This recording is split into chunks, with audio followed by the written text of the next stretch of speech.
portalı hepdäniň täzelikleriniň şufandy. Türkmenistanyň ähli halk baga ekmek dawratynyň güýdki möwsümine badylga berildi.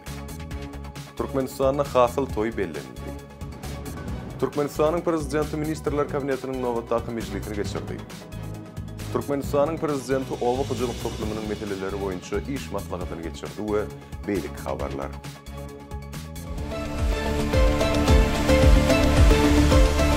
8 noýabrda Türkmenistanyň prezidenti Serdar Berdimuhammedowyň gatnaşmagyna ähli halk baga ekmek dawratynyň güýdki möwsümine badylga berildi.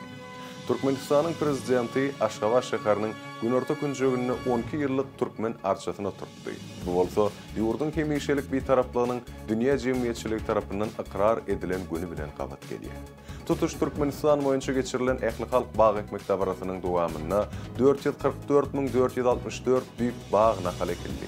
Baga ekmek dawratynyň barşyna Türkmenistanyň ministrler kabinetiniň başlygynyň owa hojalyk toplumuna gödäwçilik edýän ornmasary Atahalliw, Türkmenistanyň prezidentine tutuş ýurtda geçirilen ähli halk baga ekmek dawratynyň barşy hemde milli tokoy maksatnamasyny durmuşa geçirmegiň çäklerine ýerine ýetirilýän işler bardy.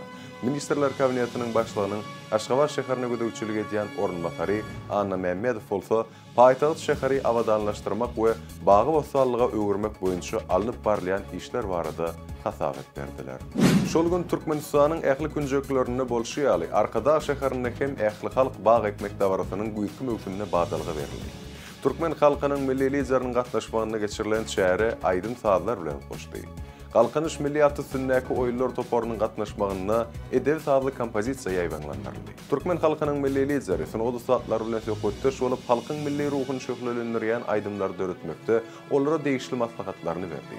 Türkmen halkynyň milli lideri ähli halk baga ekmek dawratynyň dowam edýän pursatlaryna gurban bolup Berdimuhammedow adyny howannarlyga mätäç çağalara himayet bermek boýunça Haýyr Sahawat gazinasynyň bejerişi işler boýunça ýerine ýetirji direktory, vice-prezidenti Oguljahan Atabayewa bilen gurrundaş bolup Türkmenistanyň kömegi mätäç çağalara mundan meýlekde ýygyderli gollaw bermek babatda öwüt nesihatlaryny berdi. 9 noýabrda Türkmenistanyň ähli sewitlerine hasyl toý giňden bellendi. Garagum derýasynyň Aşgabat şäheriniň çäginden geçýän böleginiň kenary bayramçylyk dawratynyň ýaýbanlandyrylan esasy merkezi boldy. Dawaranyň çäklerini estrada aýdymçylarynyň döredjilik toparlarynyň çykyşlary ýaýbanlandyryldy. Şeýlekem ýurdun owa hojalyk we gaýtadan işleýän senagatynyň gadanan üstünliklerini görkezýän sergi guruldy. Dawaranyň dowamyna owa hojalyk toplumynyň rahmetkeşleriniň adyna Türkmenistanyň prezidenti Serdar Berdimuhammedow Sahawatly atly ahal tekebedew sowgat berildi. Hasyl toýunyň öň sirasyna 8 noýabrda Niýazow adynaky Türkmen Owa Hojalyk Universitetine prezident Serdar Berdimuhammedowyň tapşyrygy boýunça şu ýylda iň ýokary görkezjiler gadanan owa hojalyk budawynyň öňdewarjylaryny sylaklamak dawraty geçirildi. Döwlet başlygynyň gol çeken permanna laýyklykda olara watana bolan söýgüsi üçin medal hemde gymmat bahaly sowgatlar gowşuruldy. 10 noýabrda Türkmenistanyň prezidenti Serdar Berdimuhammedow ministrler kabinetiniň başlygynyň ornmasary Atahalliw hemde vilayet häkimleriniň gatnaşmagyna iş maslahatyny geçirdi. İş maslahatyna ýurdun owa hojalyk toplumyna hemde vilayetlaryny alınıp barlayan işler bilen baglanyşykly meselelere garandy.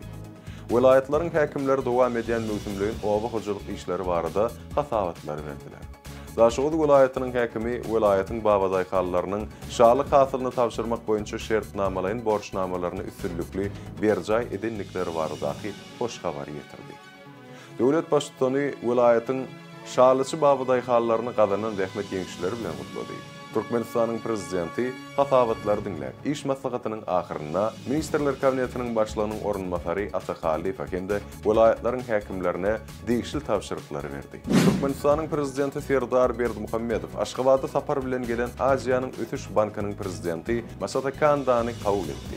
Duşlukda Türkmenistan bilen Aziýanyň Ötüş Bankynyň arasynda hyzmatdaşlygyň netijeli häsiýeti bellilendi. Geçen 25 ýylyň içinde Aziýanyň Ötüş Banky ýurtda bir näçe taslamalar maliýeleşdirmäge gatnaşdy.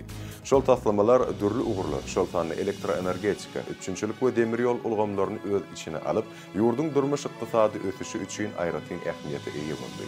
Türkmenistanyň prezidenti kiçi we orta tehlikeçiligi ösdürmek, maliýe qarz, maslahat beriş hyzmatlarynyň hatda işleňleşdirilmeligini aýtdy. 11 noýabrda Türkmenistanyna saparda bolýan Aziýanyň Ötüş Bankynyň prezidentiniň ýoldaşçylygyna wekiliýet bilen Türkmenistanyň döwlet taşary ykdysady iş bankyna duşuk geçirildi. Duşukda ödara hyzmatdaşlygy mundan beýlekde ösdürmegiň mümkinçiliklerini garaldy. Hemde netijeli gatnaşyklary ösdürmegiň geljekki ugurlary maslahatlaşyldy.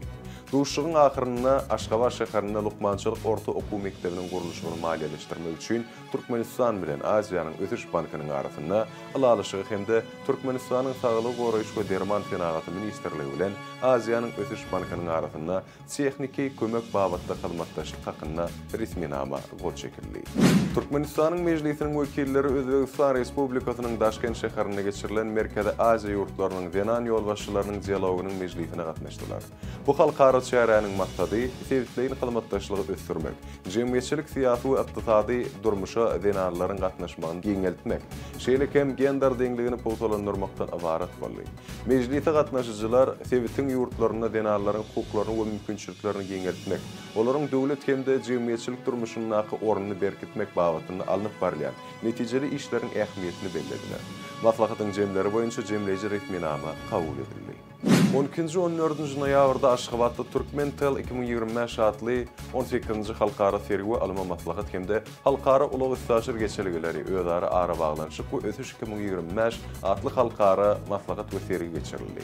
Bu edek iki halkara forum ilkinji gedek bir ekspozisiýada we dialog formatynda birleşdirildi. Foruma bir näçe döwletiň wekilleri gatnaşdy. Turkmentel 2025-iň çägine sanlyk ykdysadyetki bir hukukçylyk, 5G tehnologiýalary, emel aň we telekommunikasiýalar ugurlaryny innowasion çözgütler görkezildi. Fintech Forumy I2A tarapyndan okuw kursu we Birleşen Milletler Guramasynyň ötüş maksatnamasy bilen bilelikde halkara startup forumy guruldy. Bu halkara maslahatynyň çäklerini ulug logistika ugurlary boýunça tanışdyrışlar geçirildi. Forumyň jemleýici gününde sanly çözgüt 2025 adly innowasion bätleşiginiň jemlendi. Hemde bätleşigiň ýeňjilerine diplomlar we gymmat bahaly sowgatlar gopşuruldy. Türkiýe Respublikasynda geçirilen türkmen edebiýatynyň we döwretçiliginiň hepdeliginiň çäklerini Türkmenistanyň gahrymany, halk suratkeşi Sargat Babaýew, Türkiýe dünýäniň çeperçilik sungatlary akademiýasynyň akademigi diýen hormatly ad takyldy. Şeýle-de Ustad heýkeltaraşyň eserleri Türksoy tarapyndan İstanbul şäherinde dawarly ýagdaýda açylan Türkiýe dünýäniň nakkaşlarynyň sergisinde görkezildi. 13-nji noýabrda Türkmenistanyň mejlisiniň başlygy Dünýägül Gulmanow Niger Respublikasynyň Türkmenistanda täze bellenen adatdan daşary we dowlat ýarly elçisi Seydow Zatow Alydan ananç hatyny kabul etdi. Duşugyň dowamyna diplomat Türkmenistanyň içeri we daşary syýasatynyň itaati ugurlary Türkmen parlamentynyň işi bilen taşdyryldy. Taraplar milli kanunçylygy we parlament işini kämilleşdirmekde tejribe alşmaga, iki döwletiň hyzmatdaşlyga bolan mümkinçilikleri bilen tanışmaga, halklaryň arasynda dostlukly gatnaşyklary berkitmäge, giň mümkinçilikleriň bardygyny kanagatlanmagy belli. 13-nji noýabrda Türkmenistanyň Denanlar Birleşiginiň merkezinde Gurbanguly Berdimuhammedow adyndaky howanarlyga mätäç şagylary himayet bermek boýunça Haýyr Takabat gazinasynyň bejerişi işler boýunça vitse-prezidenti Oguljahan Atabaýewaň Birleşen Milletler Guramasynyň Türkmenistanyň hemişelik utgaşdyrjysy Dmitri Shlapachenko bilen duşuşy geçirildi. Duşugyň dowamyna söhbetdeşler şu ýylyň dekabr aýynda Abada milli syýahatçylyk zowlagyna geçirilmegi meýilleşdirilýän häzirki zaman jemgyýetde denanlaryň orny durnukly ösüşiň bähbidine halkara hyzmatdaşlygy ösdürmek adly halkara maslahata taýýarlyk görmek bilen baglanyşykly meseleleri ara alyp maslahatlaşdylar. Taraplar bu duşugyň çağalaryň we denanlaryň bähbidine hyzmatdaşlygy mundan meýlekde ilerletmäge itergi berjekdigini anan bilen bellediler. 14-nji noýabrda Türkmenistanyň prezidenti Serdar Berdimuhammedow sanly ulgam arkaly ministrler kabinetiniň nowatdaky mejlisini geçirdi. Onda döwlet durmuşyna degişli bir näçe meseleleri seredildi. Ilki mejlisiň başlygy milli kanunçylygy kämilleşdirmek babatda alınıp barlayan işler barada maglumat berdi. Soňra vitse-premierler gödäwçilik edýän ulgamlaryna alınıp barlayan işler barada hasabatlar berdiler. Döwlet başçyny hasabatlar dinläp, ýurdun dürli toplumlaryna alınıp barlayan işler bilen baglykda degişli ýolbaşçylary anyk tapşyryklardyr görkezmeleri berdi. Prezident Serdar Berdimuhammedow sanly ulgam arkaly ministrler kabinetiniň nowatdaky mejlisinde Türkmenistanyň prezidentiniň Türkmeniň altyn asratly bayragyny almak urunnaky bätleşigini yglan etmek hakynda karary gol çekdi. Bätleşigiň çäklerine höwetçiň aýdymçy ýaşlaryň arasynda ýanglan diýarym telebätleşigini, dutarçy başy sazanlaryň arasynda çalsana bagyşy hemde wekilli çağalaryň arasynda garaşsyzlygyň merjen däňleri adly bätleşikler yglan etmek meýilleşdirilýär. Bätleşigi 2026-njy ýylyň sentýabr aýynda jemlemek göz öňünde tutulýar. Dünya täzelikleri 2025-nji ýyl 3 awrayly Booker edebiyat bayragyna Wenger Britaniýa ýazgysy David Saloy münasip boldy. Saloy bayraga Bedin roman üçin münasip boldy. Eserde ýaşlykdan agyr durmuşy başdan geçirýän Wenger bosguny iştibanyň durmuşy barada gurrun berilýär. Booker bayragynyň sylaw hökmüne David Saloy 50.000 funt sterling alar. Booker bayragy her ýyl Britaniýada ýa-da Irlandiýada neşir edilen ingliz tilindäki iň gowy kitap üçin berilýär. Amerikaly egneşik modeli Anok ýaý şu ýylyň model gyýdy diýilip elan edildi. Ýeňiji denana 1-nji dekabrda Londonda Britan moda geňeş tarapyndan awraýly bayrak goşurlar. Anok ýaýyň modasyny gotunnaky ýoly Zolushka bardak ertekeminde. Ol köçe fotografy suratyny alyp internetde çap edenden soňra meşhur boldy. Anok'un suratlary destine sosial torlarda ýaýrap, moda agentliklarynyň ününi çekdi edip, Günorta Sudandan gelen bosgun gyz meşhur dünýä brendlarynyň ýüzi boldy. Amerikanyň Birleşen Ştatlaryna nominaly 1 sent bolan çaýlyklary dikkelemek behedildi. Bu çözgü täkimiyetler tarapyndan pulun görgüllü däýerligini hem de gymmat düşýärligi sebäpli kabul edildi. Sent ýagny penny Amerikanyň Birleşen Ştatlaryna 232 ýyl dikkelendi. Emma onu dikkelemekdäki bükdönşükleri we sarp edijileriň gatnaşygy puly maliýet aýdan durnuksuz etdi. Soňky 10 ýylda bir şaý puly dikkelemek önümçüligi 2,27 sent gymmatlady. Iň soňky penny 12-nji noýabrda Filadelfiýada dikkelendi. Çykarylşynyň besedilmegine garamazdan ol kanun törek serişdetlerini saklatdy. Sport täzelikleri.